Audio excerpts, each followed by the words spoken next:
আপনি গণতন্ত্রের কথা বলেন বলেই আপনার কাছে আসলে আমাদের প্রশ্ন বারবার যে আপনি সব মানুষের সমান অধিকারের কথা, গণতন্ত্রের কথা বলতে গিয়ে আপনি সব মানুষের সমান অধিকারের কথা বারবার বলছেন, সবার নিরাপত্তার কথা বলছেন, অথচ শাহবাগে সোমবার আন্দোলনরত সনাতনীদেরকে যুবদলের নেতৃত্বে লাঠিসোঁটা দিয়ে ধাওয়া দেওয়া হয়েছে বলে আমরা পত্রিকায় পড়েছি। আমরা যে কাজ প্রশাসনকে, পুলিশকে, সরকারি দলের লোকজনকে করতে দেখি, সেই দায়িত্ব আসলে যুবদল কেন নিচ্ছে? আপনি এটা নিয়ে কিছু বলবেন? এই দায়িত্বটা যুবদলের উপরে কেন চাপাচ্ছেন আপনারা? যুবদল যে করেছে তার প্রমাণ আছে? কেন ওয়াই দিস এই ধরনের বক্তব্য যাওয়ার চেষ্টা হচ্ছে কেন? আপনি সবসময় আমরা লক্ষ্য করেছি যে একটা এই ধরনের ঘটনাগুলোর সঙ্গে বিএনপিকে জড়িত করার চেষ্টা করা হয়। এই ধরনের ঘটনাগুলোর সঙ্গে এটা কোনো মতেই বিএনপির সঙ্গে কোনো সম্পর্ক নেই।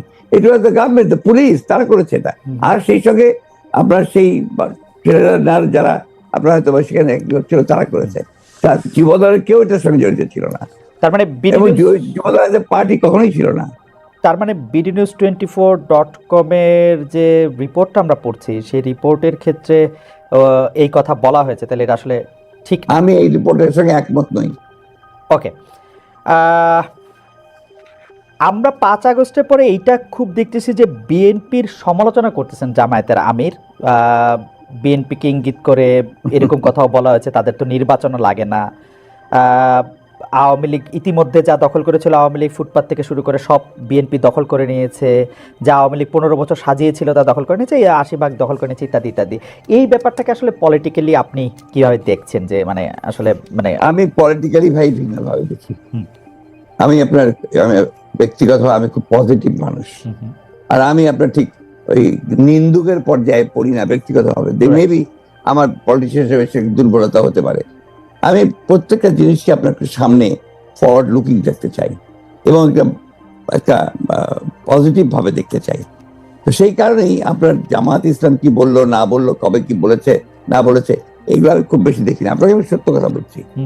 আমি মনে করি যে জামাত ইসলাম আমাদের সঙ্গে ইতিপূর্বে ফ্যাসিস্ট বিরোধী আন্দোলন করেছে ছিল, তারা যদি আমরা যুগপৎ আন্দোলন করেছি, তারা যদি আমাদের সঙ্গে আবারও থাকে এবং করে, তখন আমরা সেগুলো চিন্তা করে দেখবো যে তাদের সঙ্গে আমরা কাজ করতে পারবো কি পারবো না। তো জামাত ইসলামের সঙ্গে এই যে একটা বিরোধ সৃষ্টি করার চেষ্টা, বা অন্যান্য দলগুলোর সঙ্গে বিরোধ সৃষ্টি করার চেষ্টা, গণতান্ত্রিক দলগুলোর সঙ্গে বিরোধ সৃষ্টি করার চেষ্টা, এটাকে আমি মনে করি এটা বোধহয় গণতন্ত্রের জন্য খুব শুভ নয়। আমরা এটি দেখেছিলাম যে এই শেখ হাসিনা সরকারের সময়ও আপনি সব সময় সব রাজনৈতিক দলের সাথে সংলাপ, আলোচনা, কথাবার্তা প্রাধান্য দিয়েছেন। যারাই আপনার কাছে এসছেন বা যারাই আপনাদের সাথে কথা বলতে চেয়েছেন তাদের সাথে কি ধরেন আমরা এক ধরনের নাগরিক ঐক্য দেখেছিলাম, মানে নাগরিক ঐক্যকে আমরা একসাথে দেখেছিলাম।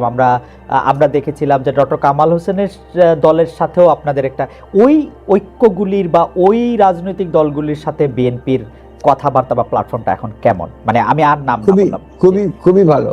আমাদের প্রত্যেকটি দলের সঙ্গে প্রত্যেকেরই আপনার অত্যন্ত চমৎকার একটা আপনার যোগাযোগ আছে। যেহেতু আপনার এখন সময়টা ভিন্ন হয়ে যাচ্ছে, আমরা নিজেদের কাজ করার চেষ্টা করছি। আন্দোলন যেহেতু নাই, যুগপৎ আন্দোলনের বিষয়টা নেই, but we are in touch always. আজকে তো মোস্তফা মহসিন মন্ত্রীর সঙ্গে আমার কথা হয়েছে, আপনার গতকাল গণতন্ত্র মঞ্চের প্রায় সকলের সঙ্গে বসে আমরা কথা বলেছি, আমার অফিসে বসে কথা বলেছি। We are in touch. আমরা বিষয়গুলো দেখছি, পর্যবেক্ষণ করছি। আমরা সরকারকে যতটুকু পারা যায় আমাদের পরামর্শ দেওয়ার চেষ্টা করছি। আমরা গণতন্ত্রটা চাই, আমরা নির্বাচনটা চাই দেশের স্বার্থে, জনগণের স্বার্থে। অন্তর্বর্তী সরকারে কি কোনো স্থানীয় সরকারের নির্বাচন করা উচিত? আমি এটা আমার ব্যক্তিগত মত আমি বলছি, আমার দলের এখন এ ব্যাপারে কোনো সিদ্ধান্ত হয়নি। তবে স্থানীয় অন্তর্বর্তী সরকারের প্রথম প্রায়োরিটি হওয়া উচিত জাতীয় সংসদ নির্বাচন। অন্তর্বর্তী সরকারের প্রথম প্রায়োরিটি জাতীয় সংসদ। মানে অনেক ক্ষেত্রে বলা হচ্ছে যে নির্বাচিত প্রতিনিধি না থাকার কারণে অনেক সমস্যা হচ্ছে, তৃণমূলে অনেক ঝামেলা হচ্ছে। সেটি এগুলো এর সবচেয়ে বড় সমস্যা তো হচ্ছে পার্লামেন্ট নেই। আচ্ছা, পার্লামেন্ট না থাকলে যে সমস্যা হয় সেটা সবার আগে, এবং জাতীয় পলিটিক্যাল ক্রাইসিস যেটা হচ্ছে দেশে, ইকোনমিক ক্রাইসিস, তার সবকিছুর মূলেই হচ্ছে আপনার দেয়ার ইজ নো পার্লামেন্ট। পার্লামেন্টটা তো একটা শুধু পার্লামেন্ট না, এটা তো দেশের অর্থনীতি, রাজনীতি, সমাজনীতি, স্বাস্থ্য, শিক্ষা সবগুলোকেই তারা একটা পলিসির মধ্যে আনে, নিয়ন্ত্রণের মধ্যে আনে। তো সেই বিষয়টা আমরা সবার আগে দরকার। নানাভাবে আমি আবার আপনাকে কোট করি, আপনি বলছিলেন যে বিএনপি বিরোধী মনোভাব প্রসঙ্গে যে এটি একটি জাতীয় আন্তর্জাতিক ষড়যন্ত্র, আপনাকে কোট করছি, আপনি বলছেন যে আমরা 111-এর গন্ধ পাচ্ছি, বিরাজনীতিকরণের গন্ধ পাচ্ছি, আমাদের সতর্ক থাকতে হবে, রাজনীতি বাদ দিয়ে বাংলাদেশে কিছু সম্ভব না।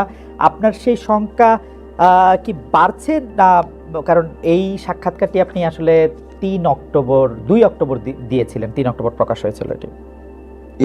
আমি এটা বলেছি এবং তখন খুব কনসিয়াসলি বলেছি, এবং এখনো যদি আমি মনে করি যে সে ধরনের কোনো আশঙ্কা আমি মনে করছি তাহলে আবার বলবো। কারণ বাংলাদেশের অতীত অভিজ্ঞতা যেটা রয়েছে যে আপনার এই ধরনের সময়গুলোতে এক্সট্রা আপনার যে ডিপলিটাইজেশনে যারা বিশ্বাস করে তার সামনের দিকে এগিয়ে আসে, and they create problems for the peaceful transition to democracy. এই কারণেই আমরা সবসময় এটাতে সজাগ থাকি, সতর্ক করি এবং এই বিষয়গুলো জনগণের সামনে তুলে ধরি। উপদেষ্টা পরিষদে কারা থাকবেন, কারা অন্তর্ভুক্ত হবেন, সেই ক্ষেত্রে আমরা এটি শুনতে পেয়েছি যে এই সরকার সবসময় আপনাদের মতামত চাইছে। তো না না না, লেট মি ভেরিফাই। প্রথম যে কমিটি গঠন হয় তখন আমাদের কিছু প্রস্তাব ছিল, পরামর্শ ছিল, তার সবগুলো হয়েছে তাও না, কিন্তু পরবর্তীকালে আর কোনো উপদেষ্টার আপনার ইনক্লুশন বা এক্সক্লুশন এটার সঙ্গে আমাদের কোনো সম্পর্ক নাই এবং আমাদেরকে কোনো জিজ্ঞাসা কেউ করেনি, করার প্রয়োজন হয়নি। শেখ হাসিনা যে বাংলাদেশের অনেকগুলি গুরুত্বপূর্ণ প্রতিষ্ঠান বা বলতে গেলে প্রায় সবগুলি গুরুত্বপূর্ণ প্রতিষ্ঠানকে ধ্বংস করেছেন এবং প্রতিষ্ঠান ধ্বংস করে নিজে বড় হতে চেয়েছেন, সেটি নিয়ে আমার অন্ততপক্ষে কোনো দ্বিধা বা মানে আমার কোনো দ্বিমত নাই। আপনার এই বক্তব্যের সাথে একমত, এটি আমি বারবার বলতেও চাই। এইটি বলতে আমি তখনও বলতে আমি কখনো দ্বিধা করি না, এখনো আমি বলতে এটি দ্বিধা করি না। কিন্তু প্রশ্ন হচ্ছে যে মানে প্রতিষ্ঠান ধ্বংস করার ক্ষেত্রে আমি যেগুলি প্রতিষ্ঠান বলি, আমি আরো পরিষ্কার করে বলতে চাই যে বিচার বিভাগ, প্রশাসন, শাসন, সংসদ, প্রেস, মানে যেগুলি ক্ষেত্রে আসলে রাষ্ট্র দাঁড়িয়ে থাকে স্তম্ভ বলে, মানে ওই প্রত্যেকটি প্রতিষ্ঠানের নির্বাচন কমিশন, এগুলি ধ্বংস এই আগের সরকারের আমলে সম্পূর্ণভাবে মানে ধ্বংসপ্রাপ্ত হয়েছে, যে মানে বাংলাদেশ ব্যাংক। কিন্তু আমার প্রশ্ন হচ্ছে যে 2,00,000 কোটি টাকার কথাটা আপনি শুধু বলছেন না, অনেক অর্থনীতি বলছেন, আমাদেরকে সেই ধ্বংসস্তূপ থেকে হয়তো আমরা রেহাই পাবো না, কিন্তু আমরা কি কংক্রিট এভিডেন্স পাচ্ছি সে আসলে 2,00,000 কোটি টাকা কোথায় গেল, কে নিয়ে গেল, কার কাছে গেল? না, নিশ্চয়ই ওই তো কাজ তো করছেন এখন, এত দ্রুত তো হবে না আপনার। অলরেডি তো দেবপ্রিয় ভট্টাচার্যের যে একটা কমিটি করা হয়েছে, তারা কাজ করছেন, এটার উপরে ইনভেস্টিগেশন হচ্ছে, কিছু কিছু বেরিয়েও আসছে কে কোথায় গেছে, কোন দিন গেছে, এগুলো তো একটা সময় লাগবে তো পুরো জিনিসটা করতে। But things are coming out, আপনাদের মিডিয়াই আপনারা দেখাচ্ছেন, এগুলো মিডিয়াই আপনারা বের করে আপনি কি বাংলাদেশের মিডিয়া বা আমরা যেগুলি দেখাচ্ছি সেই সব কথাগুলি আপনি আসলে ফ্যাক্ট হিসাবেই সবসময় নিতে পারছেন কিনা? কারণ অনেকে বলছেন যে শেখ হাসিনা সবাই যেমন চাপ ছিল, এখন নাকি চাপ আছে। কোনো চাপ নেই, এগুলো ভুল কথা। যারা এগুলো বলে তারা আপনার নিজের দায় এড়ানোর জন্য বলে। আমি যতটুকু লক্ষ্য করি, আমি যখন আপনার সাংবাদিক ভাইদের সঙ্গে কথা বলি, আমি তো দেখি যে তাদের উপরে কোনো চাপ নেই, নো চাপ। চাপটা, প্রবলেমটা হচ্ছে অন্য জায়গায়। প্রবলেমটা হচ্ছে যে এখানে যে স্ট্রাকচারটা, মিডিয়ার যে স্ট্রাকচার গড়ে উঠেছে, এটা আপনার কর্পোরেট হাউস বেসড, এবং এখানে বেশিরভাগ কর্পোরেট হাউসের যারা ছিলেন তারা আপনার আগের সরকারের সঙ্গে তাদের অত্যন্ত ঘনিষ্ঠ সম্পর্ক ছিল ব্যবসাগত কারণে। ফলে ওই জায়গাটা তো এখনো শেষ হয়ে যায়নি, ওখানে কিছু কিছু সমস্যা আছে। এবং এই ফ্যাসিস্টের সঙ্গে যারা কাজ করেছেন, যারা তাদেরকে তার দোষর হিসাবে কাজ করেছেন, দে আর স্টিল দেয়ার। শুধু আপনি ওই জায়গাটা তো পরিষ্কার হয়নি পুরোপুরি, ইট উইল টেক টাইম। ব্যাপারটা কোনো দলের না, কিন্তু ব্যাপারটা হচ্ছে ফ্যাসিজম, এটা আমাদের মাথায় রাখতে হবে। ব্যাপারটা হচ্ছে অ্যান্টি ডেমোক্রেসি, এই বিষয়গুলো আমাদের রাখতে হবে। এখন বলছে আমার anti the rights of the people, anti the voting rights of the people, human rights এর বিরুদ্ধে। এই বিষয়টা একদিকে, আর গণতন্ত্র একদিকে। না, গণতন্ত্রের কথা মানে আপনার সাথে কথা বলার একটা সুবিধা হলো যে আপনি পলিটিশিয়ান হলো, আপনি গণতন্ত্রে যেহেতু বিশ্বাসী মানুষ, সেহেতু আপনি কি আসলে এই যে 3 মাস, 100 দিন, 105 দিন এই সরকার বা সরকারের যারা সমর্থক আছেন তাদের আচার আচরণ আপনার কাছে মানে গণতন্ত্রের নম্বরের খাতায় মানে আপনি কত দিবেন? মানে এটাকে মানে যেহেতু তারা এই প্রশ্নটা আমাকে আপনার বণিক বার্তার সম্পাদক সাহেব করেছিলেন। জি, আমি তাকে উত্তর দিয়েছি যে আমি আগে শিক্ষকতা করতাম, তখন আপনার খাতা দেখতাম, স্কোর দেখতাম, স্কোর করতাম। এখন তো আপনি পলিটিক্সে, এখন তো আপনি স্কোর আমি সেভাবে দেই না, আমি স্কোর দেই জনগণের রায়ের ভিত্তিতে। আচ্ছা, মানুষ ভোট দিয়ে কোন রায় দিচ্ছে, দ্যাট ইজ মাই স্কোর। আমি সেটা দেখি।